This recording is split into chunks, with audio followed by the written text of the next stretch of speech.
folks, we have been talking about the ideas of transgenderism and youth a lot recently because it's in the news. This is something I still can't wrap my head around, nor do I believe in it, but I thought it would be an interesting conversation to have with someone who advocates for it. Joining me now, S.J. Miller, a Trans Plus disciplinary award-winning professor and professor of teaching education at Santa Fe Community College. All right, so S.J., I guess my question here is this whole thing. I appreciate you coming on. I know this is, not typically the network that we see a lot of these views on, but I do appreciate it. My initial question would be just in this increasingly progressive environment, what is your message to people like me who, I don't acknowledge the whole trans movement as an actual thing beyond biology, but what do you say to people like me? Well, first, I appreciate the opportunity to talk to you because I think what's really important is that everybody reaches across the table to learn from each other. And this is also an opportunity for me to learn from your perspective and from the Republican and right-wing perspective.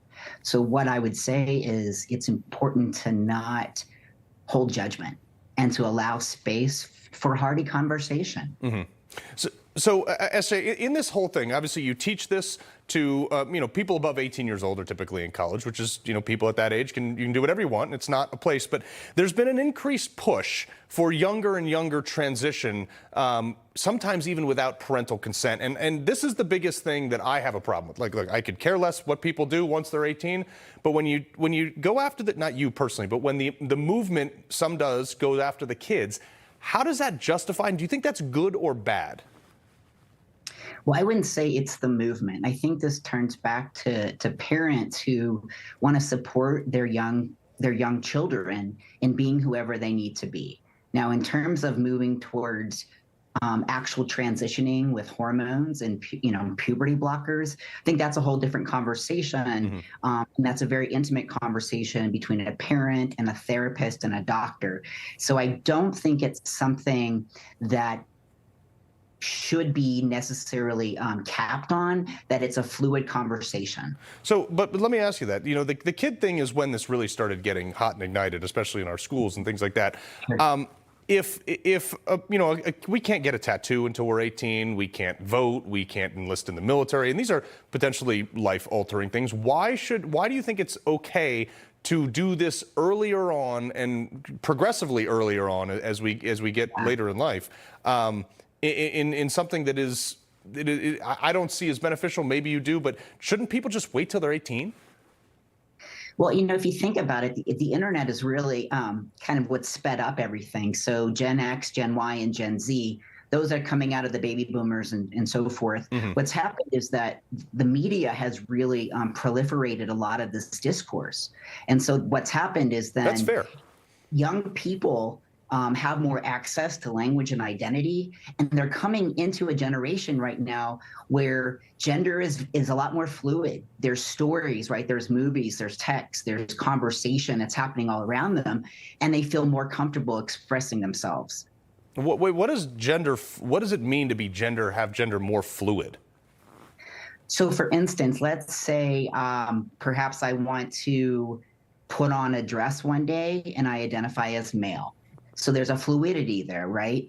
Or I might want to have double earrings as a young child who presents as male, and that's their choice. So by fluidity, it means this space of kind of moving in between gender and not necessarily fixating on one particular gender. But does it concern you at all that we've almost defined social rigidity? I mean, I believe you're either born a man or a woman based on your chromosomal, makeup.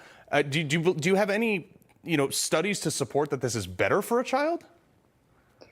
I think what we're talking about in terms of better it's not necessarily about better. It's about having a positive sense of self and worth, right? Having self-worth.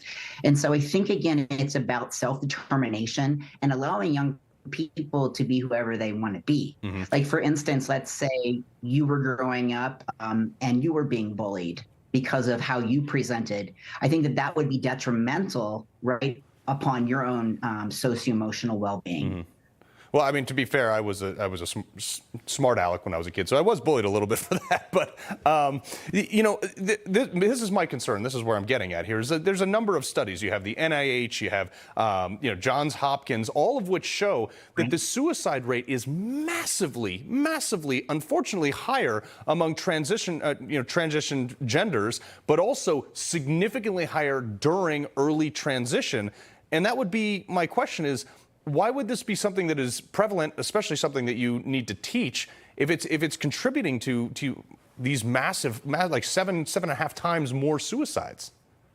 Well, I don't think it's about teaching. I think it's about, again, feeling marginalized and oppressed and bullied. So what happens is young people, more than 50% of trans kids have tried to kill themselves by 20 years old. And that's even higher for trans students of color, right, for these intersections. So it's about being bullied, not having a space, right, where they're affirmed and they're able to see themselves in a positive way. And studies do show, actually, that being denied a certain privilege works against you and contributes to this, like, to a depreciated sense of self.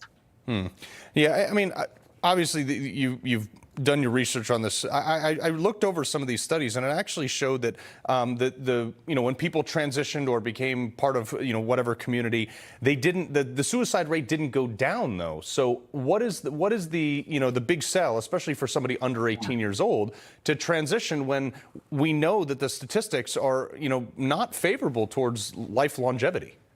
Well, sure, but let's look at the political climate, right? I was looking back at the stats in 2022. In 2022, there were 174 anti-trans bills. This year, already in 2023, there are 556 bills. Like, what do you define an anti-trans bill? So a bill that's taking away gender-positive, gender-affirming healthcare, bans in schools. For adults or children? For children. Okay. For children. And that's in 49 states. So it's excessive. It's around the country. In fact, there are 64 bills that are proposed currently in Texas. So this isn't going away.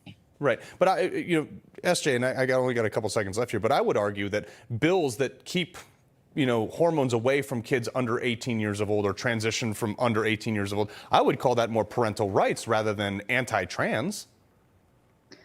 Well, I mean, I guess that's, again, I think I appreciate your perspective, but I don't necessarily think that it's anti-trans, right? Yeah. I think that if I were a parent and my child came home and said, I want to kill myself because everyone's bullying me and laughing at me, I would want to support that child. Yeah. And do what I needed to do to keep my child alive. Well, S.J. Miller, in the land of the First Amendment, we sincerely do appreciate you coming on. We must agree to disagree, but we will probably continue this conversation another time. Thank you. I appreciate you having me on. Thank you.